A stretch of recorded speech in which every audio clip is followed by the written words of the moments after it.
guys, what's going on everybody? It's me, Totally Dude. This is weird, I'm not used to making an intro for a channel that's not Hope You Like Please, but here I am. It's been a year since I made the last video, and that was to say that I was gonna make videos here, but I haven't done videos. That's just because the creative me hasn't, just... Okay, let's just put it out there, I'm lazy. Okay, but I realized that, I decided that I want to make like news stuff, kind of stuff. I mean, that's something you can do every day, like Drama Alert, Filter Franco, Ladder Productions, all those guys. So I decided I could just use my own little twist on it. I've been trying to do it for like 2 or 3 days, but this software that I'm using keeps crashing. I had to reinstall it, re-download it, it all happened again. Then like my computer wouldn't pick up my mic and it was just stuff. But I'm here and I'm gonna do news. I have 3 stories for today, and yeah, also I should probably mention that I'm not gonna be using a script or anything. Of course I do my research, I know what I'm talking about, but I don't have a script. So this is just everything I'm saying, I'm just freestyling, yeah. Probably should make a script because I don't know what the first news story was. PewDiePie is quitting YouTube? Okay, so nobody saw this coming, but you gotta say, he hasn't really been that relative since 2014, I don't know, 2015. I actually checked out his channel a couple months ago, and he has actually changed a lot, so I'm watching him again right now. He's not a soul sub like the Amnesia days where all he did was scream with a Swedish accent. That's all gone. He's actually producing good quality content. Now he actually deserves to have all the success that he's gotten. But quitting YouTube, nobody saw that coming. So I watched this video, and he was talking about how everything has changed on YouTube, and he has almost 50 million subscribers, and when he hits 50 million subscribers, he's gonna delete his channel and create a new one and trying to get fresh start, which shouldn't be a problem for him because he made a fake channel with 1 satire video, and in like a week that channel gained 1 million subscribers. If you don't know what I'm talking about Jacksepticeye 2. But he put out a tweet on Twitter about a week ago, which read, "I've decided I'm deleting my channel at 50 million. Of course, this confused a lot of people, so I went on his channel and he had uploaded a video explaining his motive behind these actions. And yeah, that's exactly what he said. It just he wanted a fresh start because he has almost 50 million subscribers, and he is averaging just like... It was talking about, there's this vlog that he made that didn't even get 2 million views, and of course 2 million, that's a lot. But you gotta take into perspective that he has almost 50 million subscribers, and he can't even hit 2 million on that video. So if you put into perspective, the view to subscriber ratio, that's very low. A lot of subscribers, are still subscribed, but they're really inactive. So that's kind of his motive behind all this. He actually put a tweet out here saying, "If I'm pulling 2 million views per video with 50 million subs, I'd rather restart and get rid of inactive accounts that piss people off in the process. Thanks." Okay, you guys probably already know this if you are active on YouTube. What YouTube is doing, like, if you're inactive on some channel, it would automatically unsubscribe you to this channel, but the view counts are stupid and doesn't register like each view unless something like they haven't, like, I don't know, it's weird. I don't really know the full thing behind it. But yeah, I tried to do research on it, but it all came up just with nothing. Yeah, so like maybe he actually talked about like he watches H3H3 a lot, but then all of a sudden in his subscription feed he wasn't getting videos. That's because YouTube had unsubscribed him to H3H3. But then he was getting videos from people he hadn't watched in years, like C-nanners and stuff. He was complaining about that, how YouTube wasn't really being that efficient with the unsubscribing automation thing. It's weird. Then he actually thought about how he was going to try to get in contact with YouTube about all that, and he tweeted out this: "YouTube has responded and are digging into the issue." And now for our second news. It's kind of sad because this isn't really like internet related. I didn't mention in the beginning when I'm doing this news, it's going to be like mostly YouTube related and stuff. But of course there's gonna be like real news too. One of that is, if you didn't hear, Chapecoense, Brazilian team that have been dubbed the Leicester of Brazil. A plane crash a couple of days ago wiped out nearly the whole team. 76 people have been confirmed dead out of 81, and of course that is a huge tragedy in the football/soccer world. Just a couple years ago, this was a team that nobody knew, and all of a sudden they rose to the top, and they were going to compete in finals in the Copa Sudamericana, which is like the biggest tournament in South America. And on their way to the finals, that's where the plane crashed, flying over Colombia, and yeah, that's where the whole team just got wiped out right there. So a lot of people, there have been fake news saying like that PSG are going to donate like, was it 50 million pounds, and Cristiano Ronaldo is going to donate 3 million pounds, Ronaldinho is going to play for them for free. That's all fake. But finally we have real news, and that is that Iceland and Chelsea legend, it is kind of a stretch to call him a Barcelona legend too, but he started his prime in Chelsea and then ended at Barcelona, and after that it's just kind of been going downhill because he's old. He's 38 years old now, but he is still playing and he's still doing really good. And if you don't know who Eider Gudjohnsen is, he is, as I said, an Icelandic and a Chelsea legend who scored one of the most iconic bicycle kicks in Premier League history, and that's that goal. Lampard. Incisive run from Lampard.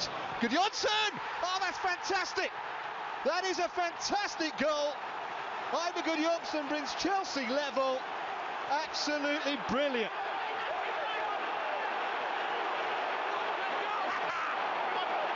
And the technique involved to do that, extraordinary.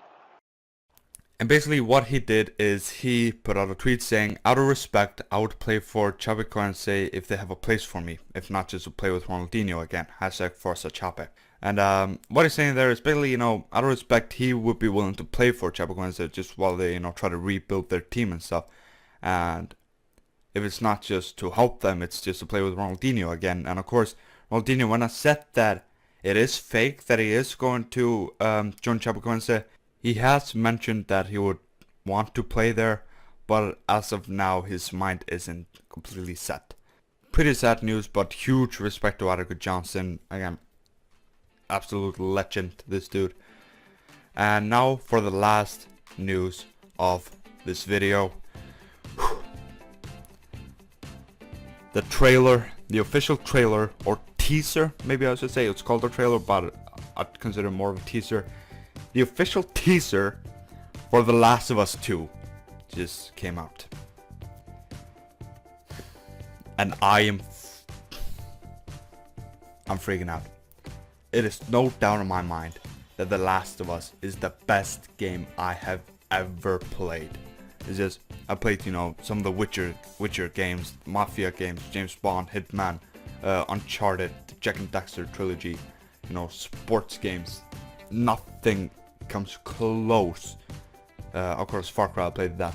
Nothing comes close to being nearly as good as The Last of Us. This game is just absolutely fantastic. It's just so good. I've gone through it 4 times. 4 times. The Last of Us is a kind of game where you go through once and you just sit there and you think. Me, I just can't get enough. I've gone through it 4 times. I bought 2 copies for my PS3 and for my PS4. I bought an extra copy for my PS4 just so I could play it again. That's how good that game is. And of course, when I finished the game for the first time, let me just show you a little snippet from the teaser, and yeah.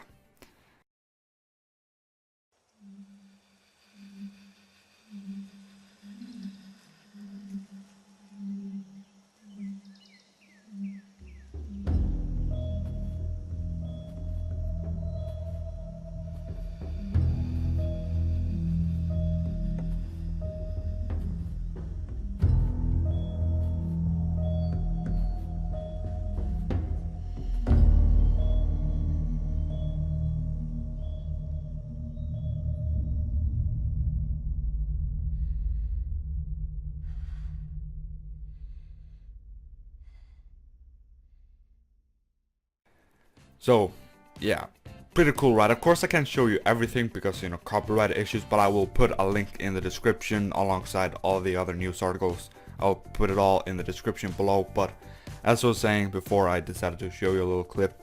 It's just, when I finished the game the first time, I just sat there thinking about like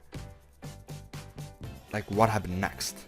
You know, like what next? Okay, little spoiler alert. If you want to avoid spoilers, and go to this point in the video, that's where those spoilers are done.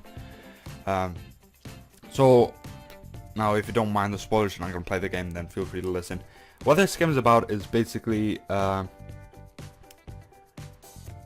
maybe like 2012, 2013, a virus spread out, which is kind of like a zombie virus. Like, it takes over your body and you're kind of dead but alive, but like you're not in your state of mind, so it's kind of like you're a zombie. And that's kind of wiping out the whole world. And then there's like this group called the Fireflies, and there's like, you know, the US government are just like completely terrorizing everyone because they can't trust anyone. And it's just huge thing. It's hard to explain the whole thing. It's just basically what you have to do is, there's this one girl that is immune to the virus, because the virus, it's so aggressive, it can completely infect you within 24 hours.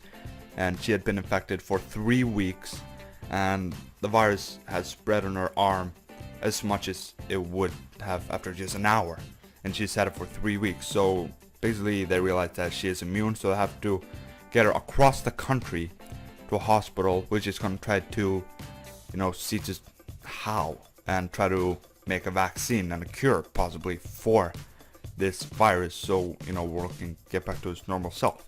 Now, of course, at this point, like when you start playing the game, probably that's about like 10 or 20 years after the virus first starts to spread. And yeah, so at the end of the game, it turns out that in order to find how she's so immune is to kill her and get inside of her. And, you know, and Ellie, that's the name of the girl, of course she wouldn't mind that, okay? She wouldn't mind dying for the, you know, for the sake of humankind. But the guy that's with her, which is kind of like shipping her across the country, Joel, he doesn't want her to die, because after the trip, he's become very fond of her. Not in that way, I mean, he sees her as a daughter figure, because at the start of the game, the military killed his daughter, because they weren't sure if she was infected or not. It's just a military dude, like some dude in the military that was given an order to shoot at them, and he unfortunately killed her. And so they were about the same age. So at this point, when he's traveling with her, he kind of starts to see her as like a daughter figure, you know. He sees her as a daughter, and she, even though she doesn't admit it, she's starting to see her as a father figure too. So they're kind of like daughter and father, and, you know, that's the whole reason why he didn't want her to die. So what he did was, he got her out of there and driving away. She wakes up, she's like, you know, why, what are we doing? And he said that there were other people that were immune, that they were gonna, you know, take the DNA out of or something, and, you know, and that they didn't need her anymore, so they just went away. So I was thinking like, but that's a lie, you know, there is no one else, she's the only one. So I mean, eventually she's gonna find that out. And so I was sort of thinking like, I mean, it would be perfect to have a sequel, because, you know, it's that kind of game. But at the same time, I was thinking, maybe it's best to leave it up to the imagination to see what happens next. But so I've been, ever since the game came out 3 years ago, like 3.5 years ago, I've been debating with myself, just like, is this something that you should leave up to your imagination, or is this something that you would see a sequel? Because I was also taking the pros and cons, because the pro, you know, you would have, you know, you would get to play out what actually happens. And the con was, the first game, it was just so perfect that it would be practically impossible to make a game nearly as good. I mean, if you look at the ratings, like GameStop and IGN and trusted reviews, very trusted, they all give it perfect reviews, you know, 5 out of 5, 10 out of 10, 100%, you know, whatever. All had perfect reviews. That's how good the game is.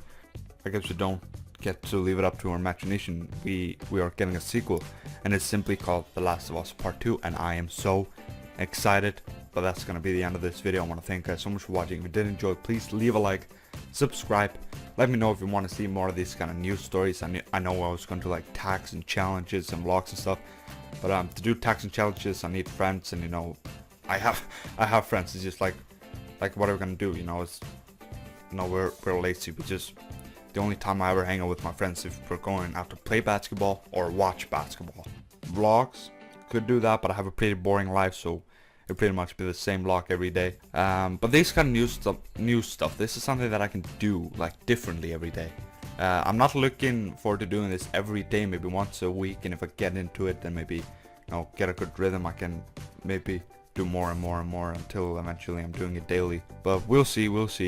First you gotta let me know if you did enjoy, and yeah, feel free to subscribe if you want to be notified every time I upload, and you know, click that little bell thing next to the subscribe button. That way you'll get notified every time I upload a video. But for now, I'll see you guys in the next video. Goodbye.